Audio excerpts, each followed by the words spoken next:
வணக்கம். எப்பொருள் யார் அறிவை கேட்பினும் அப்பொருள் மெய்ப்பொருள் காண்பது அறிவு.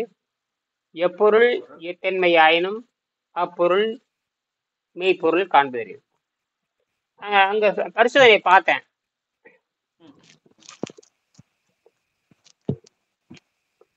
இதெல்லாம் நார்மலா தான் இருக்கு. எல்லாது எல்லாம் நார்மலா இருக்குது.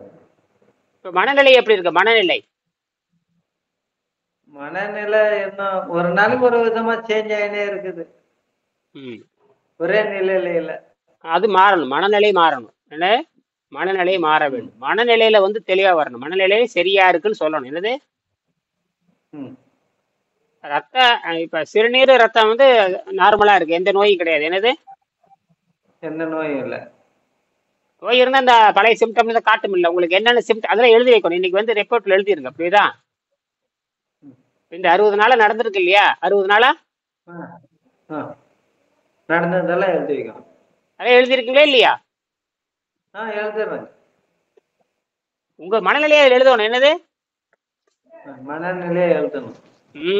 ரத்தம் எப்படி வேணா சொல்லும். ரத்தம் நல்லா இருக்குன்னு தான் சொல்லும். ரத்தம் எல்லாருக்கும் தான் சொல்லும். அதே 14.5 பாயிண்ட் ஹீமோகுளோபின் காட்டுது. இதை விட என்ன வேணாம்? 15 இருந்தா போதுங்கிறா. என்னது? 15 இருந்தா போதும். 95 மார்க் வாங்கியாச்சு. எத்தனை? 95 மார்க். அது போதும். அது உலக ரெக்கார்டு. என்னது? உலக லெவல். அப்ப வேற என்ன வேணும்? அப்புறம் மத்ததெல்லாம் நீங்க தான் சொல்லலாம். வேற என்ன பண்ண? நான் தான் அது ஒத்துக்கிறது இல்லை. அது இருந்துட்டு போட்டோம். என்னை பொறுத்தளவு அது பயன்படாது. என்னை பொறுத்தளவு பயன்படாது. என்னை பொறுத்தளவு பயன்படாது. நாங்க ஆராய்ச்சியாளர்கள் ஏற்றுக்கொள்ள மாட்டோம். அது உலகத்துக்கான வெள்ளைக்காரனுடைய சிஸ்டம் அப்படித்தான் இருக்கும். நீ ஒத்துக்கொள்ள வரைக்கும் நான் உடம்பு போறது இல்லை. நீ எனக்கு திருப்தியா இருக்குன்னு சொல்லி நீ 10 வருஷம் கூட நீ பயிற்சி பண்ணலாம். அதை பத்தி எனக்கு கவலை இல்லை. அது உன்னுடைய பொருளாதாரம், உன்னுடைய வலிமையை பொறுத்தது. என்னது? உனக்கு திருப்தி இல்லாத பொழுது நான் இது ஒத்துக்கொள்ளவே முடியாது. எனக்கு தேவை மாணவன் திருப்தி. அதாவது உடல் அளவில், மனதளவில், ஆன்மா அளவில். என்னது? ஆன்மா அளவில் சரிப்படுத்திக்கணும். அப்படி நீ உணர்ந்தா, அப்படி அப்ப எத்தனை வருஷம்? இன்னைக்கு ஆகல, நாளைக்கு ஆகல, நாளை இது போதும்னு சொல்லலாம். நீ அதுதான் சாட்டிஸ்பாக்சன். மனநிறைவு வர்ற வரைக்கும் நீ பண்ணியாகணும். என்னது? நான் மனநிலைன்னு சொல்ல உடம்பு வலியை பத்தி கேட்டீங்களாங்க நினைச்சுக்கிறேன். அதுதாங்க, மனமும் வரணும். அதுல மனமும் மனம் நிலை. இப்ப உடல்நிலை தான் சரியா இருக்குன்னு சொல்றான். உடல்நிலை சரியாகுது, மனநிலை சரியாகும். அதுக்கு மேல இன்னொன்று இருக்கு. உயிர்நிலையிலும் சரியா இருக்கணும். உயிர் ஆன்மாங்கிறான். அதாவது என்ன தெரியுமா? வேற ஒண்ணும் இல்ல. அதாவது உள்ள இருக்கிற உயிரும் சரியா இருக்கணுங்கிறான். உள்ள இருக்கிற உயிர் சரியா இருக்கும். உயிர் தங்கணும். உயிர் தங்கணும். என்னதே? உயிர் தங்கி இருக்க வேண்டும்.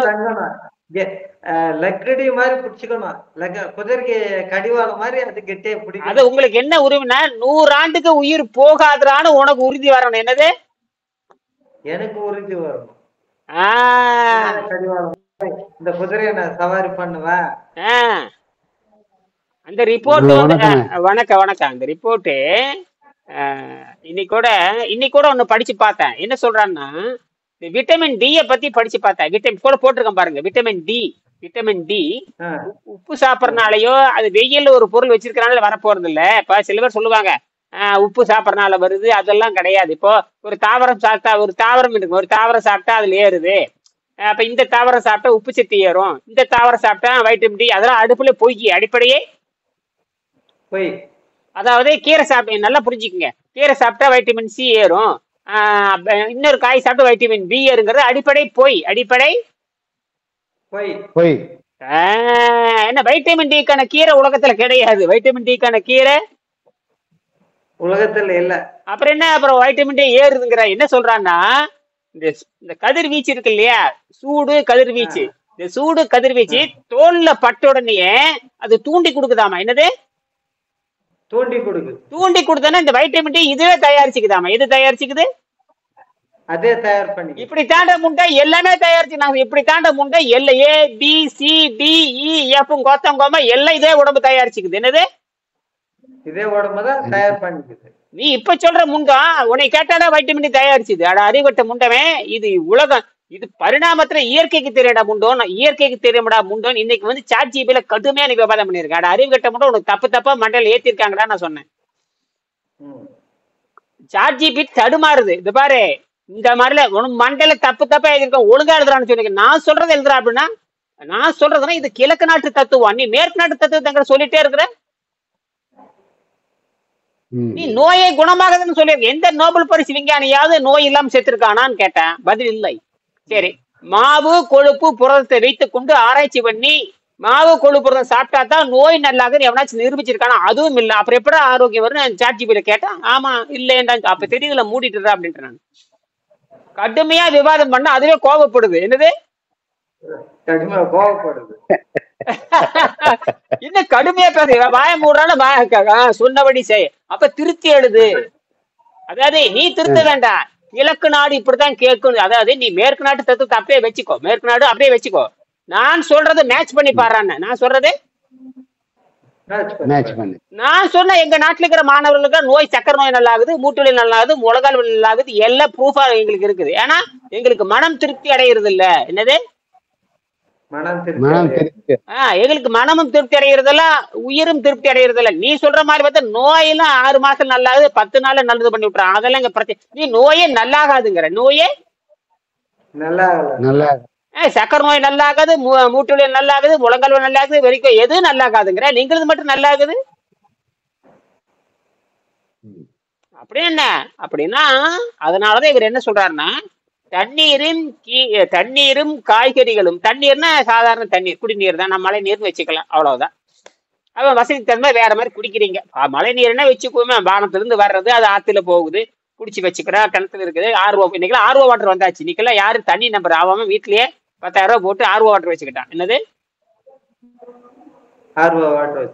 அருமையா இருக்கு. அது என்ன வேற ஒண்ணும் இல்ல, கிணத்து தண்ணி குடிச்சு போற ஊத்துற தண்ணிய உப்பு நீக்கி கொடுக்குது. உப்பு நீக்கி அந்த உப்பெல்லாம் உள்ள போகக்கூடாது. அந்த உப்பெல்லாம் போகக்கூடாது. உப்பெல்லாம் ஏற்கனவே நம்ம திங்கறத கடுமையான உப்பெல்லாம் இருக்கு. பாஸ்பரஸ், பொட்டாசியம், சோடியம், வெள்ளை, அந்த கம்பெனிக்காரன் போறது, மயிறு, மட்டை, அது எல்லா உப்பும் சேர்ந்து நம்ம கண்ணை குருடாக்கிட்டு இருக்குது. இனி வேற தண்ணியில வேற இவ்வளவு உப்பு இருந்ததுன்னா என்ன ஆகுறது? அதனால உப்பு நீக்கி கொடுக்குது. அது ஓரளவுக்கு சரி. நாம தண்ணீர் என்பது உராய்வை குறைப்பதற்கும், லூப்ரிகேட்டிங், இந்த பேரிங்க்கு கிரீஸ் போடுற மாதிரியும், பிஸ்டனுக்கு ஆயில் போடுற மாதிரி. பிஸ்டனுக்கு ஆயில் போடுறது என்பது வேற, இன்ஜினுக்கு பெட்ரோல் போடுறது என்பது ரெண்டு வித்தியாசம் படிக்கணும். இன்ஜினுக்கு பெட்ரோல் போடுறது சக்தி கொடுக்கறதுக்கு, பிஸ்டனுக்கு ஆயில் போடுறது இந்த வலுவலுப்பு உண்டாக்குறதுக்கு. என்னது ஃபிரிக்ஷன், அதாவது வலுவலுப்பு. என்ன ஆயில், வேற ஒண்ணு இல்ல. Oil, grease. என்னது கிரீஸ் அல்லது ஆயில், இப்படி இப்படி மடக்கிறது. துரு பேரிடுச்சுன்னா பெட்ரோல், துரு பேரிடுச்சு கிரீஸ் தானே வைக்கிற. இன்னும் சில அதேதான், அதே மாதிரிதான். ஆனா இந்த உடம்புக்கு எனர்ஜி வெளியிருந்து வந்துகிட்டு, அதான் அவர் சொல்றாரு. டாக்டர் அர்னால்ட் டாக்டர் என்ன சொல்றாருன்னா, இந்த உடம்புக்கு, அதாவது இது பல கோடி ஆண்டாக மாறி மாறி யார்ட்டையும் பிச்சை எடுக்காம வாழணுங்கிற நிலைக்கு உடம்பு மேல கொண்டு போயிடுது. என்னது இது வெள்ளைக்காரன் மாட்டிக்கிட்டான். இது வெள்ளைக்காரன் திருட்டு பைய மாத்தி. சரி, இந்த கார்போஹைட்ரேட், ஃபேட், புரோட்டீன் திங்க சொல்ற முண்டம் யார்கிட்ட போய் பிச்சை எடுக்கிறது? நீ திங்க சொல்ற, அதாவது நீ திங்க, ஒரு டாக்டர் திங்க சொல்றாரு, எதங்கட்டா போய் பிச்சை எடுக்கிறது? கார்பன் டை ஆக்சைடு, இது வைட்டமின் ஏ, வைட்டமின் பி எங்க போறது? எங்க போய் அதான் கேட்டேன். அதுதான் சீட் எழுதி கொடுத்துருவாங்க. வைட்டமின் ஏ மாத்திரை, வைட்டமின் பி மாத்திரை குடிச்சிரு. இல்லைங்க, யார்கிட்ட போறது? பணம் யார்? நான் கேட்கறது புரியுதே இல்லை. எவங்கிட்ட போய் பிச்சை எடுத்துன்னு நான் கேட்கறேன். அதே பணம், அதே மாத்திரை நான் கேட்கறது என்னன்னா, அப்படின்னு பிச்சை எடுக்க சொல்றேன் என்னைய, அப்ப இயற்கையா உடம்பு எடுக்கலன்னு சொல்றியான்னு கேட்கறேன். அவருக்கு தெரியாது. இயற்கையே இல்லதான் அவர்கிட்ட, இயற்கைனால கிடைக்காது. இல்ல, இதை சண்முகம் சொல்றது ரைட்டு. இவர் என்ன சொல்றாருன்னா, இயற்கையா அவனுக்கு தெரியலங்கிற, அதான் உண்மை. இயற்கையே அந்த டாக்டர் இப்ப அதுதான் முழிக்க. இப்ப அதுதான் அவர் சொல்றாரு. இப்ப வெங்கடாசலத்துக்கு நல்லா புரியுது. நல்லா மண்டையில ஏறுது அவருக்கு. உனக்கும் புரியுது, பரவாயில்ல. நீ என்ன பண்றேன்னா பிசினஸ் சொல்ற, அதுவும் கரெக்டு தான். இவர் என்ன சொல்றாருன்னா, அவனுக்கு இயற்கை பத்தி தெரியாதுங்கிற. அப்படிவா, நீ சொல்றதும் கரெக்ட், சண்முகம் சொல்றதும் கரெக்ட், வெங்கடாச்சலம் சொல்றதும் கரெக்ட். இப்ப பிசினஸ்க்காக எழுதி கொடுக்குறான். ஏன்னா அவனுக்கு தெரியாது வைட்டமின் டி. இப்போ வைட்டமின் டி தானாவே தயாரிக்குதுன்னா யார்ட்டையுமே கேட்க தேவையில்லையே. இப்ப அதுதானே அவன் தெரியாதானங்க எழுதிருக்கிறாங்க. இப்ப அது தெரியாதானே உலக நாடே முழிச்சுன்னு இருக்குது. இப்ப அதத்தான் கேள்வி கேட்கற. சரி, அது ரைட்டு. சக்கரை நோய்க்கு மருந்து இருக்கா? இல்ல. சளி நோய்க்கு மருந்து இருக்குதா? இல்ல. பெரலிசிஸ் வாதம் அதுக்கு இருக்குதா? இல்ல. கேன்சருக்கு இருக்குதா? இல்ல. லங்ஸுக்கு இருக்குதா? இல்ல. த்ராட் இன்ஃபெக்ஷன் எதுக்குமே இல்லைங்கிறான். எதுக்குமே இல்ல. அப்புறம் என்ன வைத்தியம்னா பிசினஸ். அது ஒண்ணு இல்ல, சப்ரஸ் அப்படிங்கிற ஒன்லி 2 நாளைக்கு அழுத்தி வைப்போம். 2 நாளைக்கு அழுத்தி நாய் குலைச்சிட்டே இருக்குதா கட்டி போடுறாங்க. 2 நாளைக்கு கட்டி போடுறாங்க. அதுக்கப்புறம் அது என்ன கோபத்தை சங்கிலி பிச்சுட்டு போயிருது வெளியே. இத வந்து ஏன்னா நாம சொல்றது உணவை பத்தி பேசல, பசிதாகத்தை கட்டுப்படுத்துறது இங்க பிரச்சனை. நான் அதை தான் சொல்றேன். அந்த சாட்ஜிபிடி சொல்றேன், டே உணவை பத்தி உணவு பிச்சைக்காரன் எங்க போனாலும் பிச்சை எடுத்து கிடைக்குது, கோயில கிடைக்குது, குளத்துல கிடைக்குது, சும்மா கொடுக்குறான். அதெல்லாம் பிரச்சனை. உணவு போனா ஏன் நோய் வருதுன்னு நான் கேட்டேன். உணவு போனா ஏன் நோய் வருது? உணவு போனா ஏன் சளி பிடிக்குது? உணவு போய் ஏன் வயிற்று நான் ஏதோ திங்கிறேன், என்ன வெங்காயத்துக்கு நோய் வருது? அதுதான் இப்ப நான் கேக்குற கேள்வி எல்லாரும் அதுதான். யாருன்னு கேட்டாங்கன்னா ஏமா நீ எல்லாம் சாப்பாடு, ஏமா உனக்கு ஜுரம் வருது, ஏமா உனக்கு காயில நல்லா இல்ல, உனக்கு மறுபடியும் ஹாஸ்பிட்டல் போறேன். நான் சாப்பிடாதானே ஹாஸ்பிட்டல் போல, இவ்வளவுதான். நான் சாப்பிடல, மாத்திரை குடிக்கிறதுல 8-9 மாசம் நான் சுகர் மாத்திரத்துல பிபி மாத்திரை எதுவுமே கிடையாது. இதுதான் நான் யாருன்னு கேட்டாங்களே கேள்வி. உங்களோட ரிப்போர்ட்டும் பார்த்தேன், இவர் ரிப்போர்ட் இப்பதான் நேத்தே அனுப்பிச்சிட்டீங்க, நான் பாத்துட்டேன். அவர் இன்னைக்கு அப்படியே பார்த்துட்டு இன்னைக்கு வேற பிடிஎஃப் ரெடி பண்ணலாம் பார்க்கணும், டக்குன்னு வந்துச்சு பார்த்தேன். அதெல்லாம் நார்மல், அவ்வளவுதான். நான் என்ன சொன்னேன், அது நார்மலா இருந்துட்டு போட்டு உன்னுடைய மனசு என்ன சொல்லுது? மனசு திருப்தி அடையில அப்ப செய்யு. இங்க மனம் ரொம்ப முக்கியம், இங்க மென்டல் பாடி ரொம்ப முக்கியம். நீ இந்த கதையில பிசிக்கல் பாடியில நார்மல் சொல்ற, ஆனா என்ன உடம்பு ஏத்துக்கலையே, உன் மனசு திருப்தி இல்லையே, அப்ப நான் என்ன பண்ண முடியும்? அப்ப மனத்தை திருப்தியை விட கொஞ்சம் புரிய வைக்கணும். என்னது அதுக்கு நீ தயாரா இருக்கு. 12 வருஷம் எங்க கூட இருக்கணும், எத்தனை வருஷம்? 12 வருஷம் கான்ட்ராக்ட் இருந்தா தான் கொஞ்சம் புரியும். என்ன சார், அவன் வந்து வெள்ளைக்காரன் கண்டுபிடிச்சது பயங்கரமா கண்டுபிடிச்சு சொல்லிட்டான். எந்த நோயும் தீர்க்க முடியாதுன்னு சொல்லிட்டான். எந்தது? அது குறிப்பா 51 நோய்ங்கிறான். அதுக்கு பேரு British medical act 51 major disease. 51னா 51 வகையான மேஜர் டிசீஸ். என்னது? there is no medicine. அதாவது 51 வகையான நோய்களுக்கு. அதுக்கு என்ன எதுக்குங்க இவங்க எல்லாம் மெடிசின் வச்சுன்னு ஹாஸ்பிட்டல் வச்சுன்னு அங்க டாக்டர் உட்காந்து எழுதின உட்காந்து எதுக்கு எம்பிபிஎஸ் பட்டத்தை கொடுத்து வெளியே அனுப்புறாங்க? ஏமாத்துறது. இது வெள்ளைக்காரன் சிஸ்டம் வந்தங்காட்டி இவனுக்கு எதுக்கு தெரியல. யாரு? இந்தியாவுல வெள்ளைக்காரன் சிஸ்டம் உள்ள வந்துருச்சு. என்னது? வெள்ளைக்காரன் ஃப்ராடுனுடைய சிஸ்டத்தை அப்படியே ஏத்துக்கிட்டாங்க. எல்லா அரசியலாவது ஏத்துக்கிட்டதுனால வெள்ளைக்காரன் வசதியா இருக்கிறதுனால மக்களை ஏமாத்துறது. இப்ப வெள்ளைக்கார சிஸ்டம் பார்லிமெண்ட் எனக்கு தேர்தல் ஆணையம் ஊழல் பண்ணிருக்குன்னு கண்டுபிடிச்சிருக்காரு. ராஜீவ்காந்தி சொல்லியிருக்காரு, தேர்தல் ஆணையம் அத்தனை ஃப்ராடு பண்ணிருக்கு. அதாவது பல லட்சம் ஓட்டுகளை பொய்யா போட்டிருக்குது. பெங்களூர்லயே நடந்திருக்குது, உங்க ஊர்ல நடந்திருக்கு. உங்க ஊர்ல ஒரு ஏரியாவில 5 மணிக்கு மேல 90 வயசு கிழவெல்லாம் வந்து ஓட்டு போட்டான்னு சொல்லுது. அதாவது 5 மணிக்கு மேல 90 வயசு கிழவெல்லாம் வந்து ஓட்டு போட்டிருக்கான்னு பொய் சொல்லியிருக்கான் தேர்தல் ஆணையம். சரி, அந்த 5 மணிக்கு மேல அந்த ரெக்கார்டு கேட்டா ரெக்கார்டு இல்லைங்கிறான். அந்த 5 மணி வரைக்கும் நின்று இருந்திருப்பாங்க இல்லையா, அந்த சிசிடிவி கேமரா கிட்ட அது இல்லைங்கிறான். சிசிடிவி கேமரா கிடையாது, எதுவுமே இல்லைங்கிறான். ஆனா 10 அதாவது 45% தான் ஓட்டு ஆயிருக்குன்னு நீ சொல்லியிருக்க. 5 மணிக்கு சொல்லிட்ட, அப்புறம் 5 மணிக்கு மேல யாரும் இல்லைங்கிற. ஆனா 5 மணிக்கு மேல 90 வயசு கிழவெல்லாம் ஓட்டு போட்டாங்கிற. என்னது 90 வயசு கிழவு 5 மணிக்கு எங்கடா வருவானா? அவன் ஒரு 5000 பேர் வந்து ஓட்டு போட்டிருக்கான். 5 மணிக்கு மேல எந்த 90 வயசு கிழவு வந்து பெங்களூர்ல ஒரு கிராமத்துல ஓட்டு போட்டான் அப்படின்னா அந்த வரிசையில் நிக்கிறப்ப சிசிடிவி ஃபுட்டேஜ் இருக்கும்ல, அந்த சிசிடிவி கேமரா அது இல்லைங்கிறான். வசமா சிக்கிட்டானுங்க. அத்தனை ஃப்ராட். நேத்து அது எங்க தெரியுமா? கட்சி கூட்டத்துல சொல்லல, அவர் கட்சி கூட்டத்துல சொல்லல, மீடியா கூப்பிட்டு சொல்லியிருக்காரு. மீடியா டெல்லியில எல்லாம் கூப்பிட்டு மீடியா வச்சு இது வரைக்கும் இது அதாவது முதல்ல இந்த தேர்தலே செல்லாதுன்னு வரணும். அதாவது இந்த மோடி செஞ்சது பயங்கர குற்றவாளி, மோடி பயங்கர ஃப்ராடுன்னு அறிவிக்கணும்னு சொல்லியிருக்காரு. அதாவது தேர்தல் ஆணையமே ஃப்ராடு பண்ணிருக்கு. தேர்தல் அதாவது பல லட்சம் கோடி ஓட்டுகளே போலியோ சேர்த்திருக்காங்க 6 மணிக்கு மேல. என்னது 6 மணிக்கு 6 மணிக்கு மேல யாரா வந்திருக்கான்னு கேட்டா எல்லாம் 90 வயசு கிளம்ப வந்து 6 மணிக்கு மேல வந்திருக்கான். என்னது 90 வயசு? ஆமா, அப்பதான் அவனுக்கு கண்ணு தெரியும், பகல்ல கண்ணு தெரியாது அவனுக்கு. 90 வயசுக்கு அப்புறம் கேட்டா அந்த வீட்டு அட்ரஸ் கேட்டா வீட்டு அட்ரஸ் 0 இருக்கான். அந்த வீட்டு அட்ரஸ் 0ன்ட்டான். என்னது எங்கேயாவது கதவு நம்பர், எங்கேயாவது வீதி நம்பர், டோர் நம்பர் 0 இருக்க உலகத்துல? இங்க பெங்களூர்ல தான் அது நடந்திருக்கு. அது பெங்களூருங்கிற ஒரு உதாரணம் காட்டிட்டாரு அவரு. ஒரு தொகுதியில மட்டும் 1,10,000 ஓட்டு டூப்ளிகேட்டா சேர்த்திருக்கானுங்க. யாரு? இந்த எலக்ட்ரானிக் ஓட்டிங் மிஷினை வச்சப்பா நம்ம செல்ல வந்து எப்படி வேணா ஹேக் பண்ணலாம். நம்ம செல் இருக்குல்ல எலக்ட்ரானிக், யாரு வேணா ஹேக் பண்ணலாம், ஏமாத்த கடத்தி நிறுத்தலாம். புரியுதா? பேச கட் பண்ணி விட்டுறலாம், பேச எல்லாம் புடிங்கி விட்டுறலாம். கடைசியில வேலையும் செய்ய ஹேங்கிங் ஆயிரும். அவ்வளவுதான், முடிஞ்சு போச்சு. நீ 1 லட்சம் போட்டு கேமரா, 1 லட்சம் போட்டு செல் வாங்கிட்டா வேலை செய்ய. அப்ப எங்கேயோ அமெரிக்கால கூட டக்கு அமுத்துறானா முடிஞ்சு போச்சு. அப்புறம் பொய்யா காட்டிடணும். அதே மாதிரி எலக்ட்ரானிக்ல பண்ணிருக்கேன்னு காண்டு. அப்ப மொத்தத்துல தேர்தல் ஆணையம் என்ன பண்ணிருக்குன்னா பிஜேபிக்கு சாதகமா நடந்து எல்லாத்தையும் மோசடி பண்ணிருக்காங்க. எல்லாத்துலயும் திமுக அதைத்தான் என்ன பண்றாங்கன்னா இந்த இதை வந்து என்ன பண்ண போற, தமிழ்நாட்டை ஒழிக்கிறதுக்காக இந்த வேலை பண்ணிருக்காங்க. தமிழ்நாட்டுல பிஜேபி வர்றதுக்காக போலியாக 60 லட்சம் பேர் இங்க சேர்த்த போறது. அதாவது நீங்க பீகார்லயும் ஓட்டு போடலாம், தமிழ்நாட்டுல ஓட்டு போடலாங்கிற சூழல் கொண்டு வர. இது பயங்கர மோசடி. என்னது பயங்கர, ஏன்னா பீகார்ல இருக்கிறவன் அங்க இருக்கிறான் இல்லைங்களா, அதனால ஆனா பீகார்ல மட்டும் 65 கோடி பேர், 65 லட்சம் பேர்த்த அங்கிருந்து பீச புடிங்கி விட்டாங்க. யாருக்கும் ஓட்டு போட தகுதி இல்லைங்கிறான். யாரு இதெல்லாம் முடிவு பண்றாங்க? 65 லட்சம் ஓட்டை எடுத்திருக்காங்கன்னா அப்புறம் எப்படி அந்த இப்படிதான் ஜெயிச்சிருக்கானுங்க. இப்ப ப்ரூஃப் ஆயிடுச்சு. இது என்னாச்சு நமக்கு? நம்ம இது ஒரு மோசடி. ஏன்னா நல்லவர்கள் இனிமேல் தேர்தல் நிக்கவே முடியாது, அயோக்கியர்கள் தான் நிப்பாங்க. பெங்களூர் ஆகட்டும், கர்நாடகா ஆகட்டும், தமிழ்நாடு ஆகட்டும், எங்கேயுமே திருடர்கள் தான் ஓட்டுல நிக்கிறது. திருடு எம்எல்ஏ யாரு? எல்லாம் திருடன் தானே.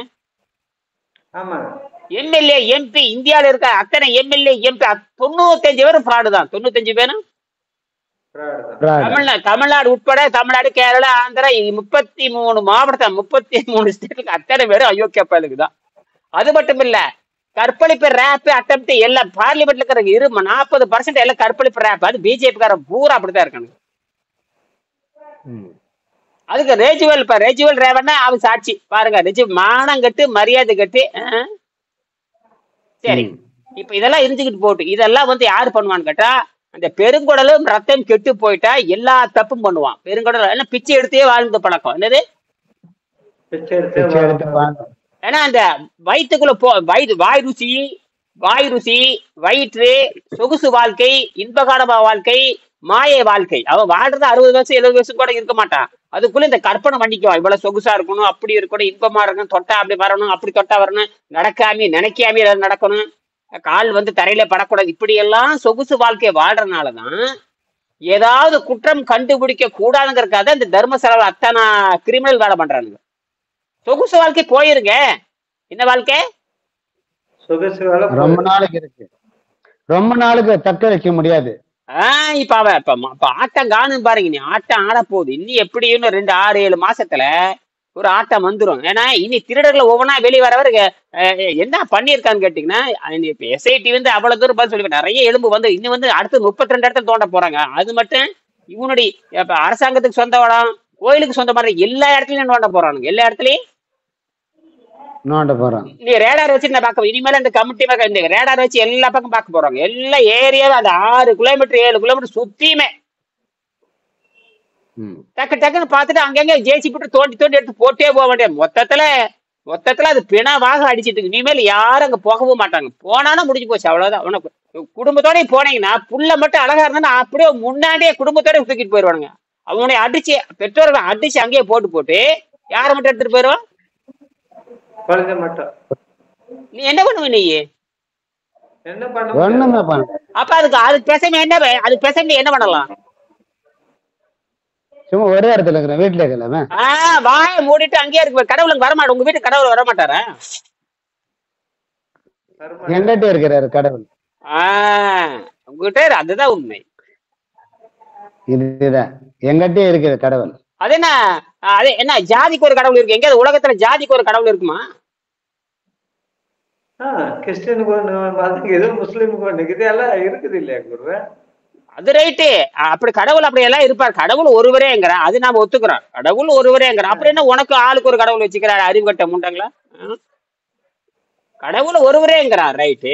அப்படின்ற உனக்கு மட்டும் ஒரு தனி கடவுளுங்கிற இதுல இருந்து ஏப்பா ஃப்ராடுன்னு தெரிஞ்சு போச்சே இல்லையா? அதுதான் நாம உள்ள அதுதான் அது ஏன் தெரியுமா? பசிதாகத்தை கட்டுப்படுத்த தெரியாத காட்டு மிராண்டிகள் பண்றதா இதெல்லாம். நான் எனக்கு என்ன கடவுள் என்னையங்க கடவுள் தண்டிக்கிறது இல்ல, இருந்தா தானே தண்டிப்பாரு. நான் உடம்பே கோயிலுங்கிறேன், உள்ளமே உயிரே ஜீவன்கிறேன், உடம்பே பசிதாகத்தை நான் கட்டுப்படுத்துறேன். என்னது பசிதாகத்தை? ஆமா, பசிதாகத்தை கட்டுப்படுத்தும் போது புத்தி வேலை செய்யுது. புத்தி நல்ல புத்தி கிடைக்குது. நான் மானங்கட பேசுறேன். இது வரைக்கும் 40 வருஷமா தின்னுட்டு இருந்தேன். 40 வருஷமா தின்னாலும் சாக போறேன். 80 வருஷம் தின்னாலும் சாக தின்னா இருந்து சேப்பா. 40 வருஷம் இருந்தாலும் சாக போறேன். 80 வருஷம் இருந்தா நான் என்னன்னா நோய் இல்லாம சாகணும், அவ்வளவுதான். நான் 100 வருஷம் வாழ்றேன், அது எவ்வளவோ இருக்கட்டு. எனக்கு எவனும் வைத்தியம் பார்க்க கூடாது. இவனுமே யாரும் வைத்தியம் எனக்கு நானே வைத்தியம். எனக்கு நானே சோறு தின்னுக்கிறேன், நானே பீ பேண்டுக்கிறேன், நானே கழுவிக்கிறேன், எல்லாம் மட்டும். அதுக்கப்புறம் வைத்தியத்துக்கு மட்டும் ஏன்னா உங்ககிட்ட வரணும்? அது வெள்ளைக்காரங்கிட்டப்பா. நாட்டு வைத்தியம் போனாலும் பரவாயில்ல, ஆயுர்வேதிக் வெள்ளைக்காரன் என்ன மயிருக்குதான் போகணும்னு நான் கேக்குறேன். ஆனால் எனக்கு ஏதாவது வெளியே காய மறுப்பீட்டு ஏற்படுச்சுன்னா நான் ஜிஹெச்சுக்கு போயிடுறேன். ஏதாவது போறேன், கீழே விழுந்துட்டு வண்டி அடிச்சிருச்சு, கீழே விழுந்துட்டு யாரும் என்ன வெட்டிட்டாங்க, காயமாயி போச்சு, மண்டை உடஞ்சு போச்சு, பொழந்து போச்சுன்னா அது அவசரமா தைக்கிறதுக்கு நேரா போறான். அவன் தைச்சு விட்டு போயிடறான். என்னது தைச்சிட்டு போயிடறான். ஊசி போடும், மாத்திரை கொடுப்போம், ஒரு 10 நாளைக்கு கொடுக்கட்டுமே. அவன் சொல்ற மாத்திரை அன்னைக்கு எல்லாம் என்ன கொடுத்தா அன்னைக்கு இட்லி சாப்பிடுவேன், தோசை சாப்பிடுவேன், புரோட்டா சாப்பிடுவேன், பிரியாணி சாப்பிடுவேன், அது எல்லாம் சாப்பிட்டு போறேன். நீ ஏன்டா கவலைப்படுற? அப்ப அதெல்லாம் ரைட்டு, அதெல்லாம் ஒரு 15 நாளைக்கு சாப்பிட்டுடுவேன். என்னது 15 நாளைக்கு? ஆமா, ரத்தம் கொடுக்குறே கூடு மவனை, என்ன வேணும் மருந்து போட்டுக்கு, மாத்திரை போட்டுக்கு, ரத்தம் போடு, பிரியாணி கொடு. அப்பா எங்க அம்மா வீட்டுக்காட்டி சொல்லுவே பிரியாணி வாங்கிட்டு வா. இல்ல நீ சொல்லிட்டான்ல யாரு இந்த பிரியாணி வாங்கிட்டு வா. இது வரைக்கும் நான் 40 வருஷமா திங்கல, ஆனா இப்பதான் வாங்கிட்டு வா. கோழி முட்டை சாப்பிட சொல்றேன், வாங்கிட்டு வா. கோழி சூப்பு வாங்கிட்டு எல்லாம் வாங்கி தின்ன போது எல்லாம் ஆய போறமா. ஆனா என்ன வரும் எனக்கு தெரியும், என்ன வரும்னு தெரியும். உடனே எல்லாமே தெரிஞ்சு வச்சிருக்கணும். ஐயா உயிர் ஒரு தடவை தான் இருக்க போகுது. என்னது ஒரு தடவை தான் வரும் போகும், ஒரே தடவை வரும், ஒரு தடவை போயிடும். அதுக்குள்ள உயிரை எல்லா கேள்வியும் கேட்டுறோம்மா. அவனை ஒழுங்கா உள்ள இருக்கிறே இல்லையா? இல்ல கண்டபடி தின்னு ஓட்டு நோபலை சாக போறையா? நீங்க சாப்பிடறத பத்தி எனக்கு கவலை இல்லை. நான் இனியன் உயிர் 100 வருஷத்துக்கு இருக்கணுமா இல்லையா? அதான் என்னோட கேள்வி. நீங்க வந்தா என்ன, போனா என்ன, பணம் கொடுக்குறீங்க, வராம போயிடுறீங்க, அதெல்லாம் உங்க விஷயம். இனியன் இன்னும் இப்ப 25 வருஷம் பேசுற மாதிரி இன்னும் 25 வருஷம் பேசிட்டு இருக்கணும். அதுதான் எனக்கு முக்கியம். புரியுதா? இப்ப 5000 வீடியோ போட்டிருக்கேன், 5600 வீடியோ போயாச்சு. அடேங்கப்பா, அது போயிட்டே இருக்கு. இது இப்பதான் 4000 ரீச் ஆயிருக்கு. இப்ப வீடியோ அதிகமா இருக்குது, பார்த்தவன் 4000 என்றது பாத்தீங்கன்னா வீடியோ 5500 வீடியோ தாண்டி போயிட்டு இருக்குது. எத்தனை பேர் சப்ஸ்கிரைப் பண்ணிருக்காருன்னா 4000 பேர். அதாவது ஒரு வீடியோக்கு ஒரு ஆள் கூட கிடையாது. ஒரு வீடியோவுக்கு ஒரு ஆள் போட்டா கூட 5000 பேர் சப்ஸ்கிரைப் ஆயிருக்கணும். என்னது வீடியோ 5500 இருக்கு, சப்ஸ்கிரைப் 4000 தான் இருக்கு. அப்ப 10 லட்சங்கிறான், 20 லட்சங்கிறான். சௌஜன்யாவுக்கு 1.5 கோடிங்கிறான். சௌஜன்யாவுக்கு என்னது 1.5 கோடி. நமக்கு இடம் 4000 தாடு மாட்டேங்குது. என்னது 4000. ஏன்னா என்ற பிரச்சனை அதுவல்ல, இது பூகம்பம். நம்ம பூகம்பம். இதாவது நான் சொல்ற அறிவியல் என்பது 350 கோடி ஆண்டுக்கு முன்னாண்ட தோன்றிய உயிரினம் எப்படி மனிதனாக மாறுச்சு. அப்ப அவன் என்ன சொல்றான், இப்ப சொல்லி முடிச்சுக்கு போறேன், நீங்க கேள்வி கேட்கலாம், முடிச்சுக்கு போறேன், நேரமாச்சு. அவன் என்ன சொல்றான்னா, அப்ப அந்த ஒரு செல் உயிரினம் இந்த 32வது பாடத்துல இன்னைக்கு காலையில அதை படிச்சு போட்டோ எடுத்து நான் யூடியூப்ல போட்டீங்க பாத்துக்கிறேன். ஆமா, அதை போட்டு அவன்கிட்ட கேள்வி கேட்கிறேன். இந்த கதையில விடாத, மனிதன் இப்ப தோன்றிக்கு நீ சொல்லாத, 350 கோடி ஆண்டுகளுக்கு முன்னாண்ட முதல் சிங்கிள் செல் பாக்டீரியா, ஒற்றை செல் இருந்து தோன்றுச்சு. அதுக்கு வாயும் இல்ல, வெங்காயம் இல்ல, அது எங்க இருந்தா சக்தி வெளியிருந்து உறிஞ்சுக்குதுங்கிறான். என்னதே வெளியிருந்து. சரி, அப்ப காற்று, நீரு, நெருப்பு, ஆகாயம் இதெல்லாம் புடிச்சு இழுத்து. சரி, அப்படி உறிஞ்சிறப்ப அதே சிஸ்டம் தானே இங்க இருக்கும். அந்த 350 கோடி ஆண்டுகளாக இன்னும் இம்ப்ரூவ்மெண்ட் ஆயிருக்குமா, கீழே போயிருக்குமா? இம்ப்ரூவ்மெண்ட் தான் இருக்கு. ஆமா, 8 மாடி கட்டணம் கட்டுறீங்கன்னா 8 மாடி கட்டுறது 2 வருஷத்துல கட்ட போறீங்க. முதல் மாசத்துல கொஞ்சம் கட்டி இருப்பீங்க, அப்புறம் 6 மாசத்துல கொஞ்சம் டெவலப் ஆயிருப்பீங்க, ஒரு வருஷத்துல கொஞ்சம், இப்படித்தானே ஒரு 2 வருஷத்துல 8 மாடி கட்டுறீங்க.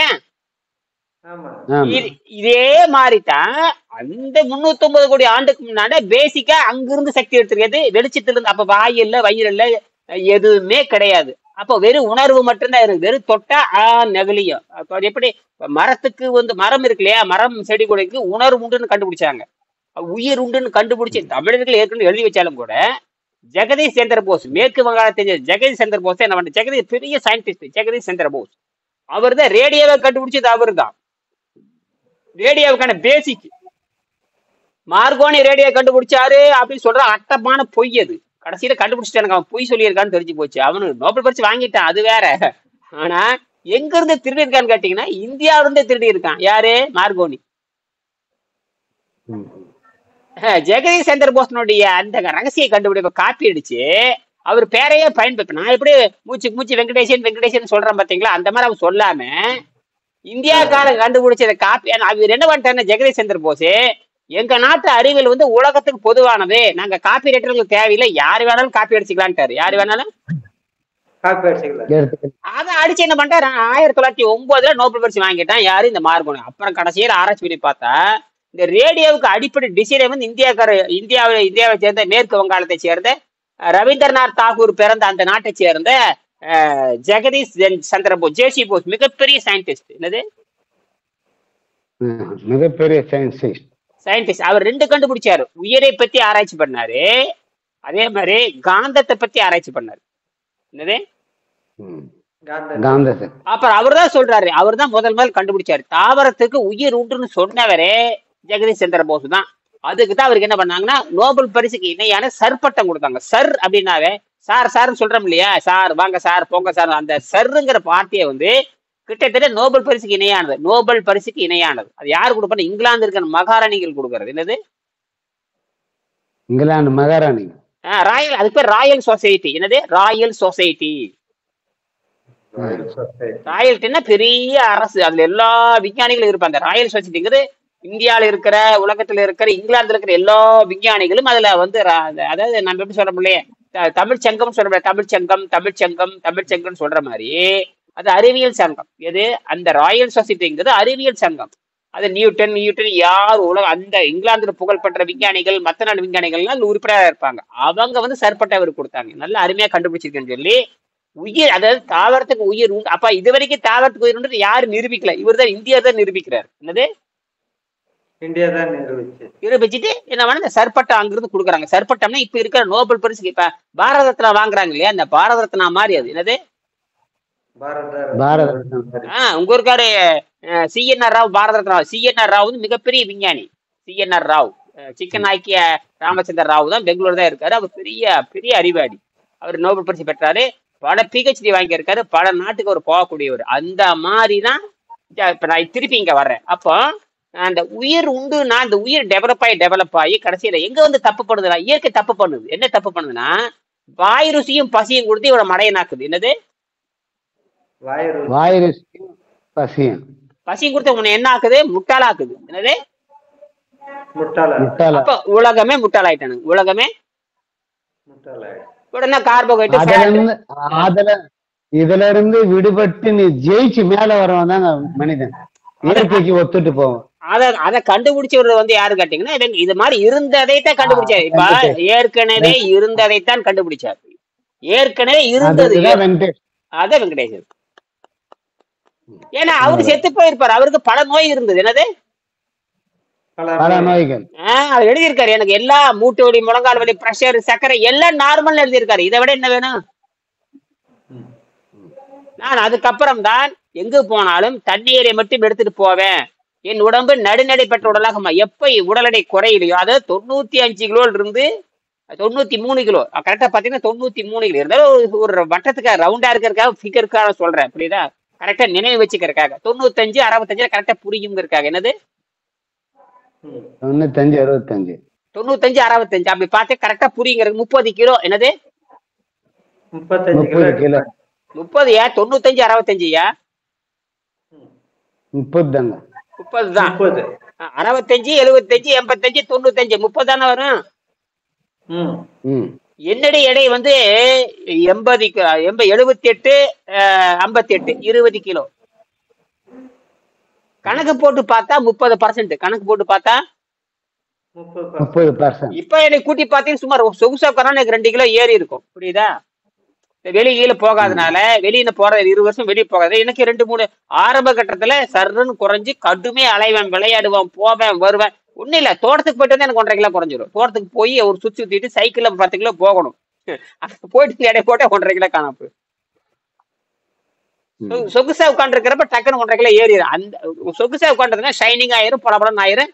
அது தானாவே 1.5 கிலோ ஏறிடும். தானாவே 1.5 கிலோ ஏறிடும். அது உடம்பு பேலன்ஸ் பண்ணிட்டே இருக்கு. உடம்பு பேலன்ஸ் பண்ணி அப்படி பண்ண அப்படி குறையும், இப்படி ரெஸ்டா இருந்தா இப்படி ஏறியும். அப்படி இதெல்லாம் எல்லாம் இயற்கைக்கு நானா ஏத்துறேன். இயற்கைக்கு எல்லாமே தெரியும். இயற்கைக்கு எல்லாம் தெரியும்.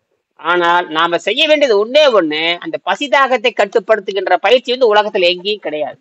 இப்ப நம்ம சாப்பாட்டை கட்டுப்படுத்துறது இல்ல, பசிதாகத்தை கட்டுப்படுத்திட்டு சுத்தப்படுத்துற உணவை சாப்பிடுகிறோம். அதான் விஷயமே. இப்ப அவங்களுக்கு நமக்கு என்ன வித்தியாசம்னா, அவன் பசிதாகத்தையும் கட்டுப்படுத்த தெரியாது, போட்ட உணவுக்கு மாற்று உணவு தெரியாது. போட்ட உணவுக்கு மாற்று பிளஸ்னா மைனஸ் தெரியணும். ஒரு பக்கம் அதிகமா போச்சுன்னா ஒரு பக்கம் மைனஸ் அதிகமா பிளஸ் கொண்டு வர்றோம். அப்ப ரெண்டு நியூட்ரல் பண்ணணும். ரெண்டையும் நியூட்ரல் பண்ணணும். அந்த நியூட்ரல் இவங்களுக்கு சாதாரண மக்களுக்கு, இந்த 800 கோடி மக்களுக்கும் தெரியாது. எத்தனை கோடி மக்களுக்கு? 800 கோடி. அது டாக்டர், இன்ஜினியர், மயிர் மட்டும் எல்லாம் வந்துருவானுங்க. டாக்டர், இன்ஜினியர் எல்லாம். டாக்டர், இன்ஜினியர் ஆரோக்கியத்துக்கு டாக்டருக்கு என்னடா சம்பந்தம்? நீ ஜீரநீர் சுரந்தாவே மரணம் நிச்சயம். என்னது ஜீரநீர்? காலையில இருந்து சாயங்காலம் தின்னுட்டே இருந்தா நம்ம சாவுதான். அது எந்த சந்தேகம் கிடையாது. எதை தின்னாலும் சாவுதான். என்னது எதை சாப்பிட்டாலும் சாவுதான். ஆமாவானே. ஒரு தண்ணியை குடிச்சாலும் சாவுதான். தண்ணியை குடிச்சு தண்ணியை மருந்து மாதிரி குடிக்க, நிறைய குடிக்கவும் கூடாது. என்னது அதான் மருந்து மாதிரி. மருந்து மாதிரி அந்த உடம்பை பயன்படுத்துறதுக்கு தகுந்த மாதிரி உடம்பு தானா பயன்படுத்தும். அதுக்கு தகுந்த மாதிரி நீ தான் யோசிச்சு ஓ இன்ஜின் ஹீட் ஆயிரும், இன்ஜின் தேய்ச்சி போச்சு, ரொம்ப தூரம் ஓடிட்டோம், ரொம்ப தூரம் பேசிட்டோம், ரொம்ப பேசிட்டேன் அப்படிங்கிற சாட்சி ஒரு 50 ml தண்ணியை போடுறான்னு உள்ள போட்டுக்கணும். புரியுதா? சரி, இதுதான் நாம செய்யற வேலை. அப்ப அது சொல்லி முடிச்சுக்கிறேன். அப்ப என்ன சொல்றான்னு கேட்டீங்கன்னா, அது என்ன இப்ப என்ன சொல்றான், வைட்டமின் கேவும் சொல்லிட்டான் எல்லாம். அதே மாதிரி கார்பனே அப்படித்தான். இப்போ வைட்டமின் டியே எப்படி வருதுன்னா, கார்பன் எங்கிருந்து வருது? நைட்ரஜன். எல்லாமே இந்த ரேடியேஷன் தூண்டு. இது வந்து ரேடியேஷன் தான். இந்த வைட்டமின் டி வந்து மேல படுது, அங்கிருந்து வர்றதெல்லாம் கிடையாது, அது தூண்டி விடுதுங்கிறான். தூண்டி விட்டன இது தானா உற்பத்தி பண்ணுதுங்கிறான். தானா உற்பத்தி. சரி, அதே மாதிரி தான் இதே கதிர்வீச்சு விண்வெளியில இருந்து, சூரியன்ல இருந்து சூரியன்கிறது வேற ஒண்ணும் இல்ல, ஒரு நட்சத்திரம். சூரியன்கிறது ஒரு நட்சத்திரம். நம்ம தினம் கண்ணால பாக்கறதுனால எனவே இது மட்டும்தான் இருக்குன்னு நினைச்சிருக்கிறேன். இந்த சூரியன் மாதிரி பல கோடி மடங்கு பெருசெல்லாம் இருக்குது. நமக்கு அது தெரியாது. அதெல்லாம் எங்கேயோ இருக்குது. என்னது எங்கேயோ இருக்கு. நாம என்னன்னா சூரியனை சுத்தி நாம் இருக்கிறோம். சூரியன் நடுவுல சூரியன் இருக்குது, சுத்தி மரங்கள் இருக்கிற மாதிரி. ஒரு பார்க்குன்னு நடுவுல கட்டடம் இருக்கு, சுத்தி பல மரங்கள் இருக்கிற மாதிரி. நம்ம வீட்டை சுத்தி ஒரு 50 பேர் குடி இருக்க, ஊரை சுத்தி 50 பேர் இருக்கிற மாதிரி நடுவுல யாரு இருக்க? சூரியன் நமக்கு இருக்காரு. அதனால தினம் சூரியனை பாக்குறது, கடவுளுங்கிறது, கத்திரிக்காய், அதுக்கு என்னென்னமோ பேரெல்லாம் வச்சிருக்கேன். சூரியனு கடவுள்னே சொல்றான். என்னது கடவுள். அப்புறம் அவங்ககிட்ட பிச்சை எடுக்க வேண்டியதானே? ஏன்டா சோத்துக்கு இங்க பிச்சை எடுத்துட்டு இருக்கிற? அப்ப அங்கவே சூரியனை பார்த்து கும்பிட வேண்டியது தானே? எல்லாம் பிராடுங்க, எல்லாம் பக்கா பிராடுங்க எல்லாமே. என்னது எல்லாம் பக்கம். உடனே சூரியனை கூப்பிட்டு ஒரு பணம் வருங்கிற, சூரியனை கூப்பிட்டா கல்வி. ஏன்டா சூரியனை கூப்பிட்டா எப்ப படிச்சா தாண்டா அறிவு வரும்? சூரியனை கூப்பிட்டா எப்படா அறிவு வரும்? அப்படி போய் சொல்லி வச்சிருக்கிறான். என்னது அது போல ஒரு மெயின் செட் வச்சுன்னு சொல்லின்னு இருக்கிறாங்க ஊரு. அப்படி எதுக்கு பள்ளிக்கூடம்? அப்ப எதுக்கு கல்வி எதுக்கு? பள்ளிக்கூடம் எதுக்கு? பிஹெச்டி எதுக்கு? டாக்டர் எதுக்கு? ஐஐடி எதுக்கு? எதுக்கடா பள்ளிக்கூடம்? சூரியனை கும்பிட்டு அறிவு வந்துருமா? அப்படியே சொல்றானுங்க. சூரியனை கும்பிட்டு அறிவு வருங்கிற நாசமா போச்சு. இது என்னதான் பண்றது? குபேரனை கும்பிட்டோம்னா மூளையில வந்து பணம் கொட்டிடும். அதாவது குபேரனை கும்பிட்டோம்னா உடனே அப்படி அவர் வந்து ஒரு 10 கோடி ரூபாய் அனுப்பிச்சு வச்சிருவாரு. 10 கோடி ரூபாய அனுப்பிச்சு வச்சு. அப்ப ஐயா அவங்க கடையில வச்சு வித்துனுக்கிறான், அவன் ஏன் கடையில வச்சுருக்கான், அவன் ஏன் பிச்சை எடுத்துக்கிறான்? அந்த பம்பு கொண்டு வச்சு நான் குபேர். இதெல்லாம் நம்மள இது யாரு தெரியுமா செய்யற வேலை? பரிகாரிகள் சொல்ற வேலை. அவனா அவனுக்கு என்னென்ன வேணுமா லிஸ்ட் போட்டுருவான். எனக்கு நெய் அரைப்படியுமா, பருப்பு அரைப்படியுமா, ஒரு வேஷ்டியுமா, ஒரு துண்டு, எல்லாம் இவனுக்கு என்னென்ன வேணுமா 6 மாசத்துக்கு என்னென்ன வேணுமோ அதெல்லாம் லிஸ்ட் போட்டு உனக்கு என்னென்ன வேணுமா லிஸ்ட் போட்டு கொடுத்துருவான். நெய் அதெல்லாம் பயங்கர. நீ என்ன பண்ணுவ? ஐயோ இவனுக்கு பயம் வேற, உனக்கு வேற பயம். பொய் சொல்லித்தாண்டா வாழணும். என்னது பொய் சொல்லிதான் வாழணும். உண்மையா நீ உண்மையா கிட்ட தரமாட்ட. கடவுள் வேற சொல்லினா கொன்ன குத்திடுவாரு. இல்லைன்னா இந்த சோறு வந்து உங்க அப்பாவுக்கு போகாது. பொய் வேற, சோறு வந்து உங்க அப்பாவுக்கு போகாது, சோறு வந்து உங்க பாட்டிக்கு போகாது. என்னது இவர் கூரியர் சர்வீஸ் பண்றாரு. இது கூரியர் சர்வீஸ். இவருதான் சாப்பாடு எடுத்து அப்பனுக்கு அனுப்புறாரு. செத்து போன அப்பனுக்கு இந்த புரோகிதன் தான் அனுப்புறாரு கூரியர்ல. என்னது கற்பூரத்தை காமிச்சு மேல தூக்கி விடுறாரு சாப்பாட்டு. ஆமா, நேரம் அங்க போகுது. எங்க சந்திரலோகம் பித்ருலோகம் அட்ரா கைலாசத்துக்கு போகுது. இப்படித்தான் இந்த மதவாதிகள் இதை நான் வயிறு பழப்புக்காக பண்றான். என்னது வயிற்று பழப்புக்காக.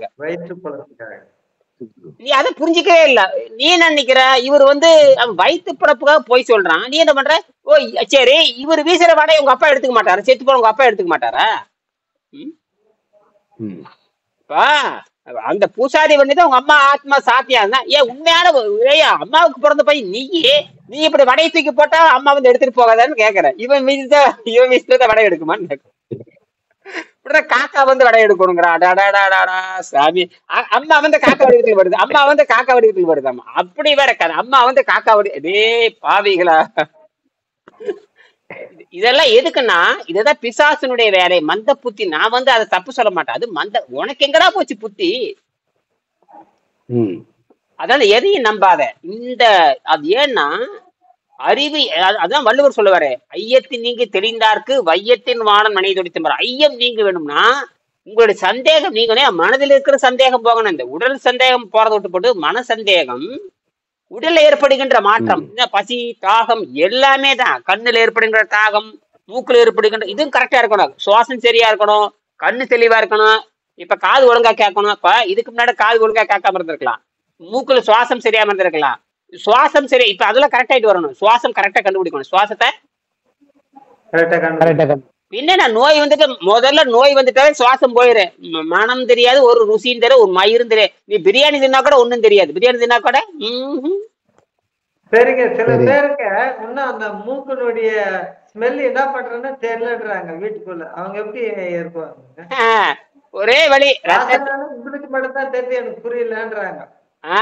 ஒரே சொல்லிட்டீங்களா? ரத்தத்தையும் பெருங்குடலையும் 6 மாசம் சுத்தம் பண்ண வேண்டும். புரியுதா? ஒண்ணு இல்ல, எங்க வீட்டுல அப்ப 1 கிலோமீட்டர் தள்ளி எங்க சமையல் ஒரு ஹோட்டல் கடை இருக்கு. என்ன ரவி மெஷின் ஒன்று இருக்கு. என்ன சமையல் பண்ணா எனக்கு இங்க இருந்தே கண்டுபிடி நான் சொல்லுவேன். பாரு, அவன் சமையல் படிச்சுட்டு வீட்டுக்காரி. ரவி மெஷின் ஒண்ணு இருக்கு. ரவி மெஷின் எனக்கு நல்லா பழக்கம். என்ன ஐயா எப்படி? ஆமா, இன்னைக்கு கோழிச்சு போயிட்டு இருக்குதுங்கம்மா. வாசம் வந்துது, அங்க வருதா? நான் வேட பூண்டை போட்டு தாளிச்சா எங்க வேண்டா வரும்டா அப்படின்னு. என்னங்க எங்களுக்கு எல்லாம் தெரியுமா? நீ சளி திங்கடா, உனக்கு எப்படா வாசம் வரும்? நான் சளி திங்காதவன். அது என்னங்க சளி ஒண்ணு இருக்காது? திங்கறதே சளிதான்டா.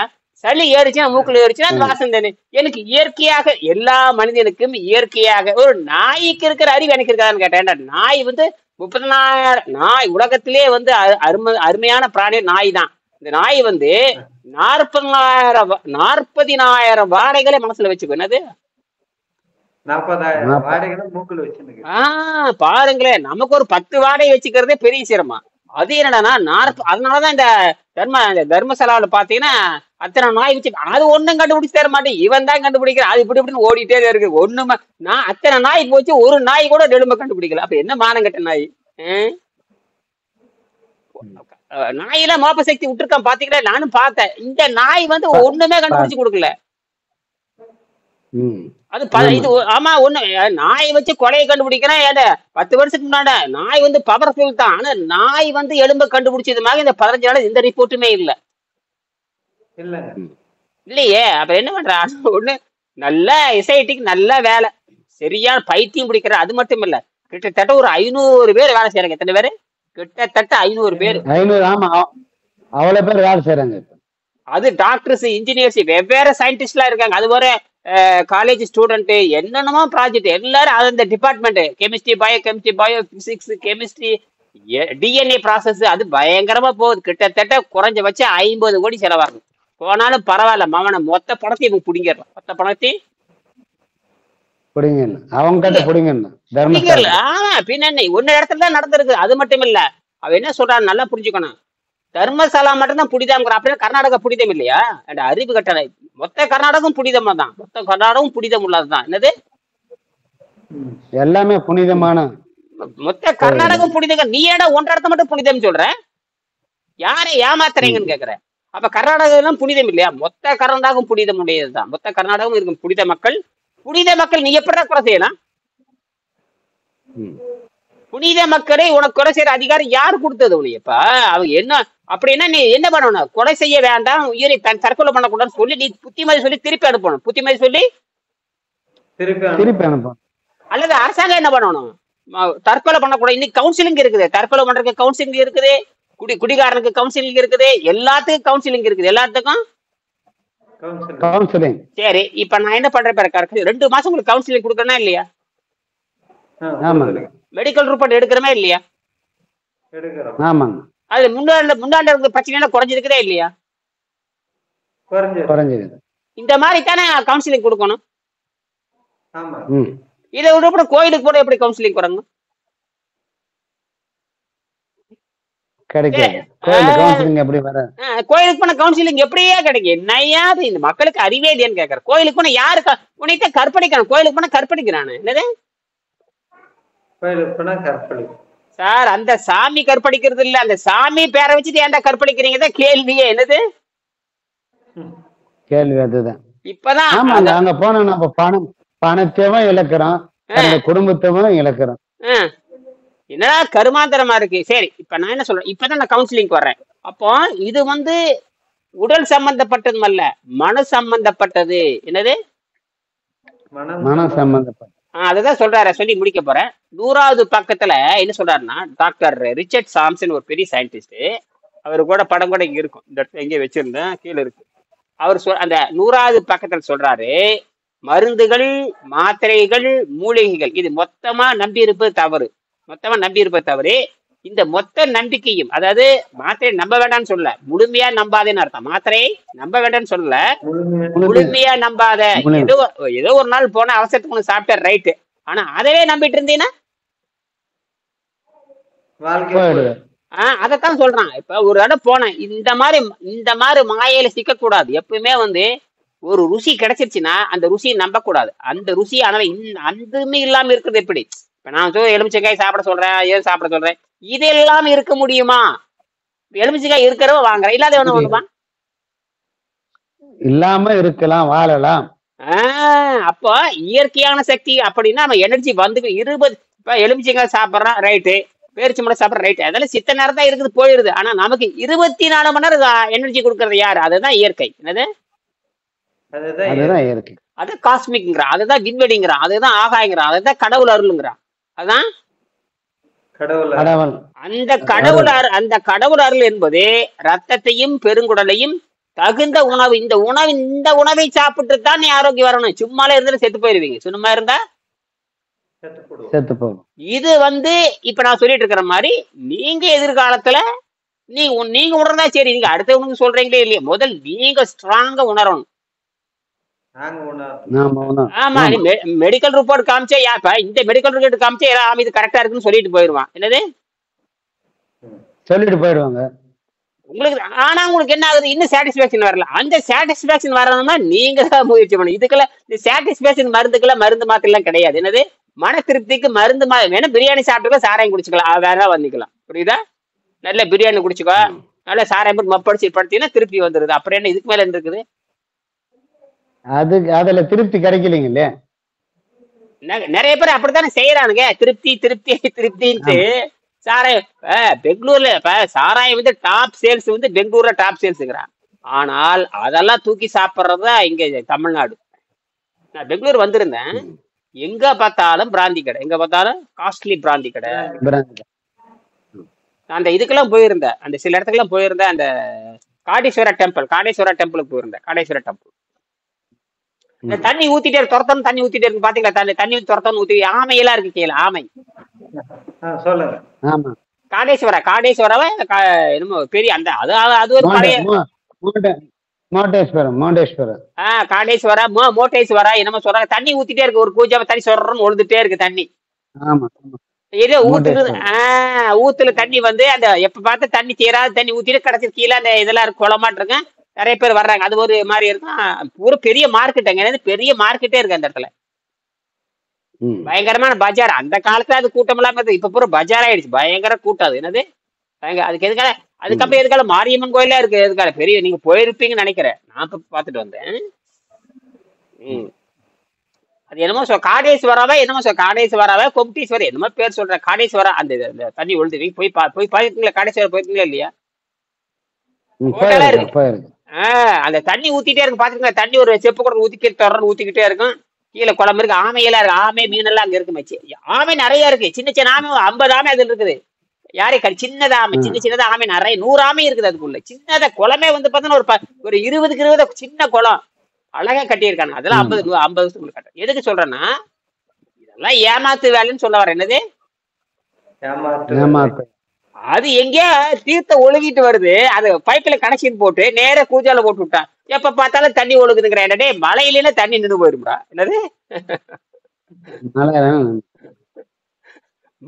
மழை 10 வருஷத்துக்கு மழை வேலின்னா எப்படா தண்ணி வரும்? எவனாச்சும் கேக்குறீங்களா? ஒருத்தரும் கேக்குறது. தண்ணி ஒழுகுது.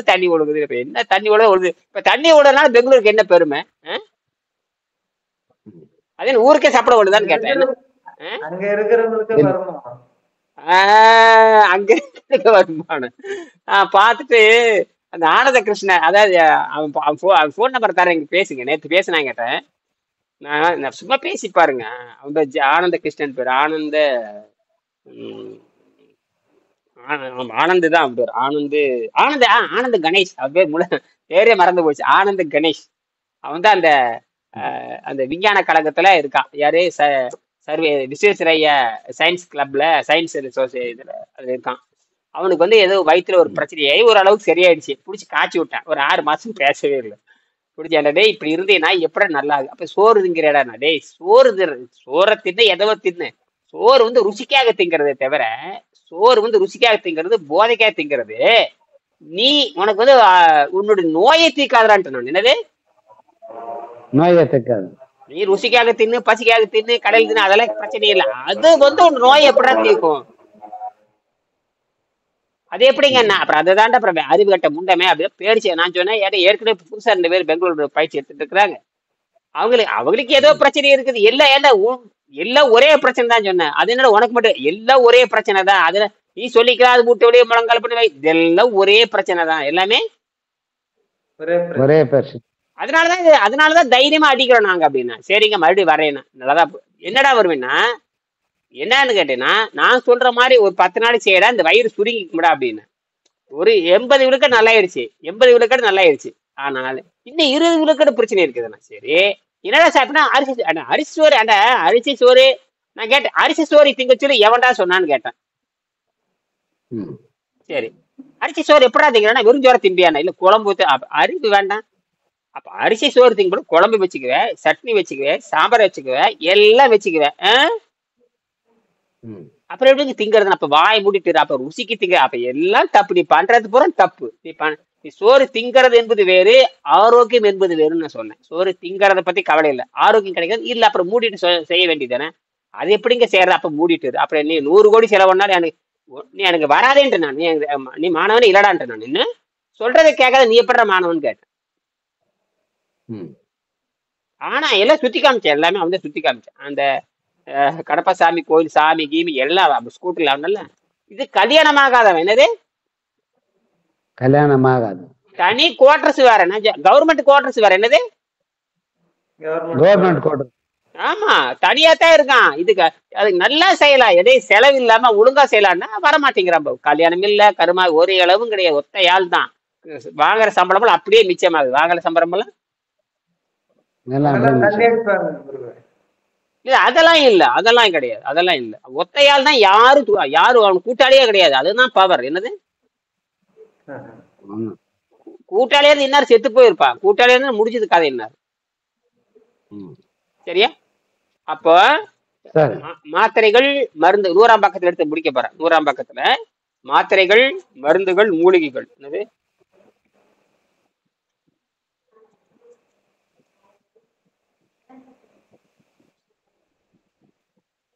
இங்க பாருங்க.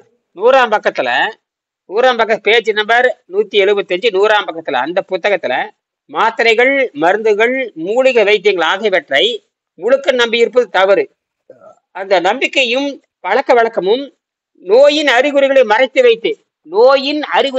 வைத்து பிற்பாடு நோய்களை அதிகமாக்கும். ஆரம்பத்துல மறைச்சு வச்சிரும், ஆரம்பத்துல மறைச்சு வைக்கும், அப்புறம் பிற்பாடு அதிகமாக்கும். ஆகையினால இந்த இந்த புத்தகத்தை நீங்கள் எவ்வாறு புரிந்து கொள்கிறீர்கள்? இந்த புத்தகத்தை நீங்கள் எப்படி புரிந்து கொண்டு நீங்களே எந்த அளவுக்கு முன்னேறுகிறீர்கள், நீங்களே எந்த அளவுக்கு முயற்சி செய்கிறீர்களோ அந்த அளவுக்கு உங்களுக்கு நோய், அந்த அளவுக்கு நோய் வந்தால், எந்த அளவுக்கு படிச்சு அந்த அளவுக்கு நோய் வந்தால் எதிர்கொள்வது எப்படி?